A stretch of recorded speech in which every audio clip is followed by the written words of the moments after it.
Olá, amados, graça e paz, tudo bem? Hoje eu vim compartilhar com vocês um pouco de algo que o Senhor ministrou muito no meu coração no decorrer dessa semana, que é sobre a mente. Você já parou para pensar no poder que a sua mente tem?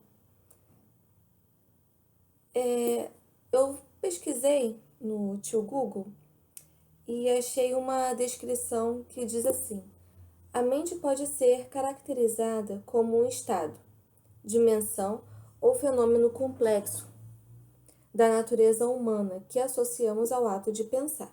Portanto, a mente é responsável pelos nossos pensamentos.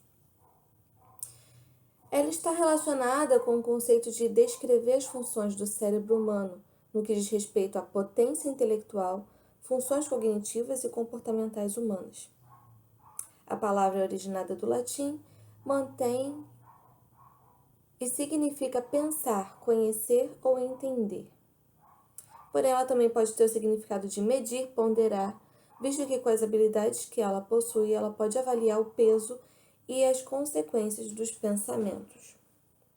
Então, a mente aqui, quando a gente fala sobre mente, a gente está falando sobre a nossa capacidade de pensar, sobre aquilo que interfere nas nossas decisões, interfere nas nossas emoções, nas nossas atitudes. A nossa mente, ela tem um poder incrível, que muitas vezes a gente nem conhece. Existem pessoas, por exemplo, que se começarem a pensar que estão com dor, elas começam de fato a sentir dor. Se elas pensarem que, por exemplo, um exemplo incrível disso é o meu pai. Ele não gosta de ir para médico. Ele fala que ele sempre está muito bem antes de ir para o médico. Quando ele chega no médico e descobre algum problema, ele começa a ficar doente. Por quê? É a mente. Antes ele não sabia de algo, então ele se sentia bem, agora ele sabe, então já começa a interferir no que ele sente. A nossa mente, ela tem o poder de nos fazer progredir em algo ou de nos boicotar em outra coisa. O que eu quero explicar aqui é que a nossa mente ela tem um poder incrível. E que nesse exato momento, enquanto eu tô falando, para você ver que a sua mente não para, ela trabalha dia e noite, todos os dias, até mesmo enquanto você dorme, a sua mente está trabalhando. Eu, por exemplo, já tive situações de ter um problema no trabalho e eu passar o dia todo pensando sobre aquele problema, pensando e não conseguir encontrar uma solução para aquele problema. E aí, à noite, dormindo, eu tive um sonho com a solução do problema. E quando cheguei no dia seguinte e fui colocar aquilo em prática, de fato resolveu o problema. Então a nossa mente ela não para, ela trabalha o tempo todo. Nesse exato momento enquanto eu estou aqui falando, a sua mente está aí formando opiniões sobre isso que eu estou dizendo. E essas opiniões vão interferir se você vai continuar assistindo esse vídeo ou se você vai fazer outra coisa. Não é verdade? Então a nossa mente ela tem um poder incrível. A palavra que nós vamos estar meditando hoje fica lá em 1 Coríntios, no capítulo 2, a partir do versículo 6, do 6 ao 16, que diz assim: entretanto, expomos sabedoria entre os experimentados, não porém a sabedoria deste século, nem a dos poderosos desta época, que se reduzem a nada. Mas falamos a sabedoria de Deus em mistério, outrora oculta, a qual Deus preordenou desde a eternidade para a nossa glória. Sabedoria é essa que nenhum dos poderosos deste século conheceu, porque se tivessem conhecido, jamais teriam crucificado o Senhor da glória. Mas como está escrito, nem olhos viram, nem ouvidos ouviram, nem jamais penetrou em coração humano o que Deus tem preparado para aqueles que o amam. Mas Deus nos revelou pelo Espírito, porque o Espírito a todas as coisas perscruta, até mesmo as profundezas de Deus. Porque qual dos homens sabem as coisas dos homens, senão o seu próprio espírito, que nele está? Assim também as coisas de Deus ninguém as conhece, senão o Espírito de Deus. Ora, nós não temos recebido o Espírito do mundo, e sim o Espírito que vem de Deus, para que conheçamos o que por Deus nos foi dado gratuitamente. Disto também falamos, não em palavras ensinadas pela sabedoria humana, mas ensinadas pelo Espírito, conferindo coisas espirituais com espirituais. Ora, o homem natural não aceita as coisas do Espírito de Deus, porque eles são loucura, e não pode entendê-las, porque elas se discernem espiritualmente. Porém, o homem espiritual julga todas as coisas, mas ele mesmo não é julgado por ninguém. Pois, quem conheceu a mente do Senhor que a possa instruir? Achou que a gente não ia falar sobre a mente, né? Quem conheceu a mente do Senhor que a possa instruir? Nós, porém, temos a mente de Cristo. Aí, agora a gente entra. Né? A gente começou falando sobre a mente. Vocês deviam estar se perguntando aí, tá, mas onde é que isso vai dar? E aí, o que eu quero trazer aqui pra gente refletir nesse dia é sobre termos a mente de Cristo. Lá na queda, no jardim do Éden, quando o homem pecou, quando o homem caiu, o pecado entrou nele. E com isso contaminou a sua mente. A mente ficou cheia de pensamentos malignos, o coração cheio de desejos maus, sentimentos ruins, né, que a gente já bem conhece, né, a inveja, a lascívia, o ciúme, a mentira, e são vários. Por aí vai. A gente já bem conhece. E uma das coisas que ficou contaminada é a mente. Os pensamentos do homem ficaram contaminados pelo pecado. Isso isso influencia na sua conduta, influencia nas suas ações, influencia nas suas escolhas, nos seus sentimentos, nos seus desejos. A mente contaminada pelo pecado. Quando Cristo veio e nos redimiu desse pecado, ele trouxe a redenção, ele nos regenerou, ele nos deu também a mente dele, a mente de Cristo. Isso, né, tá aqui em 1 Coríntios, no capítulo 2, versículo 16, falando, nós, porém, temos a mente de Cristo. Cristo nos deu a sua mente. E a questão aqui é que quando a gente fala que Cristo nos deu a sua mente, isso significa, para a gente entender melhor, eu queria te chamar para pensar na nossa mente como um campo. Um campo onde alguém domina e há bombardeios. Cristo nos deu a sua mente, mas constantemente nós somos bombardeados de pensamentos malignos, nós somos bombardeados por influências externas. O mundo contrapõe a palavra de Deus, né? É contrário à palavra de Deus. Aqui no início do texto que nós lemos, fala sobre a sabedoria desse século, do mundo, dos poderosos desse século, e a sabedoria de Deus são diferentes, são opostas. E Cristo, ele veio para nos trazer esse entendimento, né? Uma das coisas que ele fez foi nos trazer esse entendimento. O Espírito Santo de Deus, ele nos dá a capacidade de discernirmos as coisas espirituais. E ele também nos guia, o Espírito Santo de Deus, ele nos guia. Quando a gente fala que Cristo é o cabeça da igreja, a gente está falando exatamente isso, que a nossa capacidade de pensar está em Cristo, que aquilo que a gente pensa é guiado por Cristo, é pensado por Cristo, ele é o cabeça. É quando a gente fala assim de alguma situação e fala assim, fulano é o cérebro, fulano é o cabeça, fulano...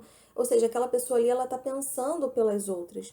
Cristo é o nosso cabeça, é a nossa cabeça. E ele nos deu uma mente como a dele. O Espírito Santo que opera em nós, ele nos guia, ele nos direciona de acordo com a vontade de Deus, com a vontade de Cristo, né? E a gente muitas vezes sofre bombardeios externos e até mesmo o nosso pecado, ainda, a nossa carne ainda luta, né, no pecado para tentar fazer com que a gente não cumpra a vontade de Deus. E aí, diante dessa guerra, diante desses bombardeios, o que que a gente faz? A gente, o nosso espírito, ele luta contra a carne.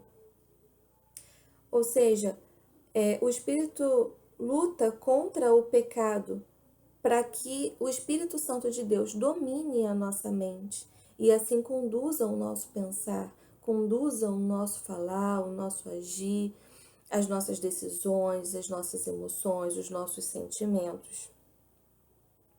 O Espírito Santo, ele abre o nosso entendimento para a palavra de Deus. Ele nos dá a sabedoria necessária. Ele abre os nossos olhos. E quando essa graça de Deus nos alcança, nós passamos a ter a mente de Cristo. Isso significa que aí quem vai governar os nossos pensamentos, nossas decisões, não somos nós. Quem vai governar as suas decisões, os teus pensamentos, não é você.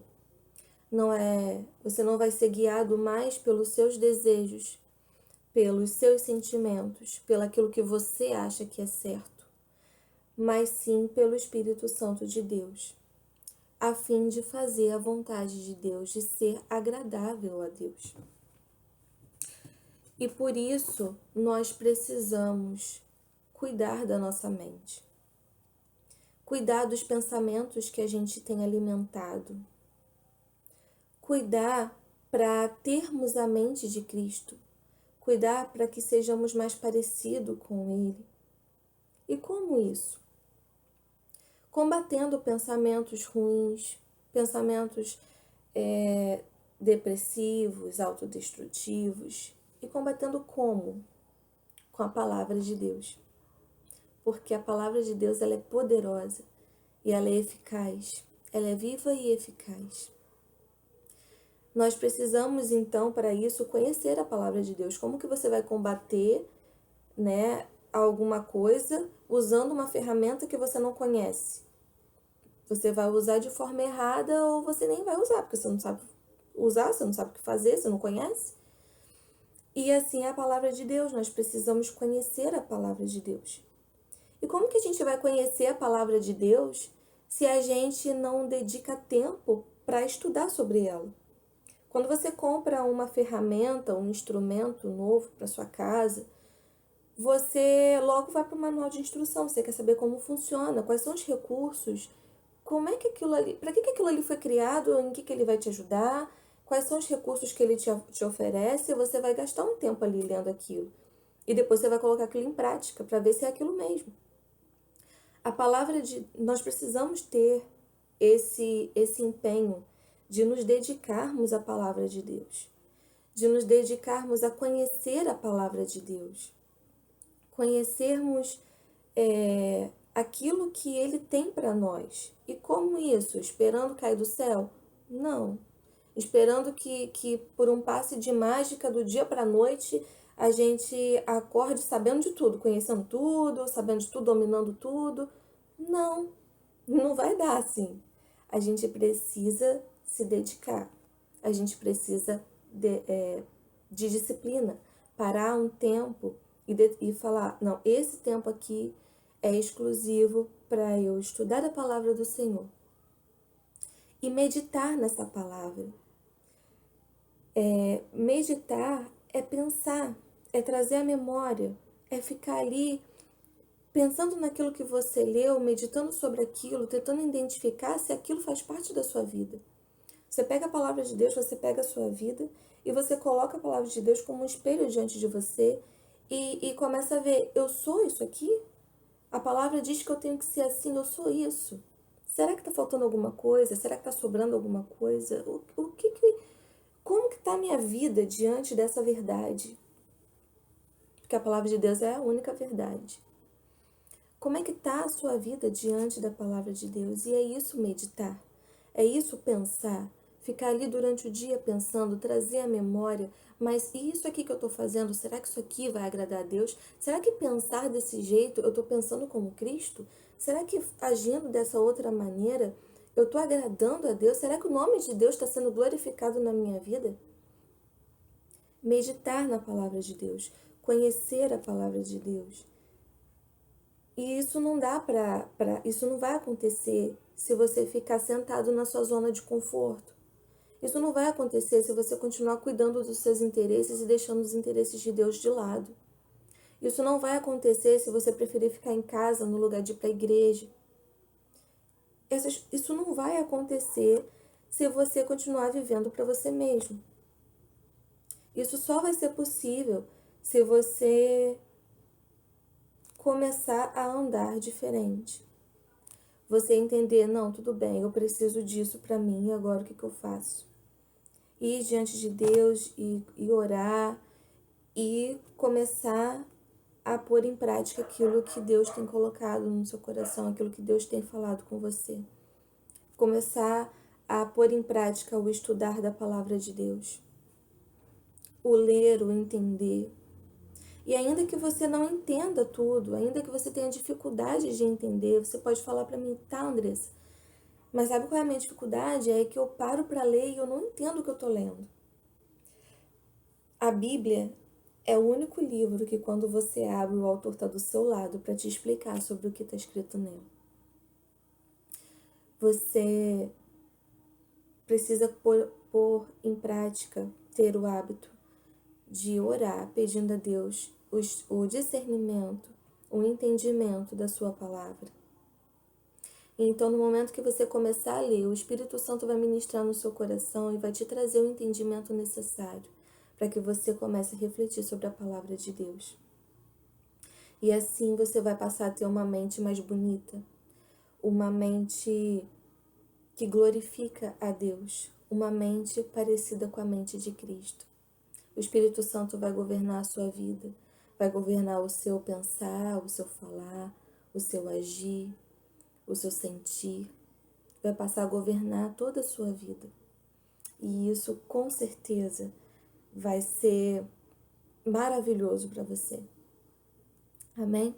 Então, em breve palavra, não sei se eu consegui explicar tudo, mas eu espero que o Espírito Santo de Deus ministre no seu coração daquilo que Ele tem para você e que gere em você a mente de Cristo.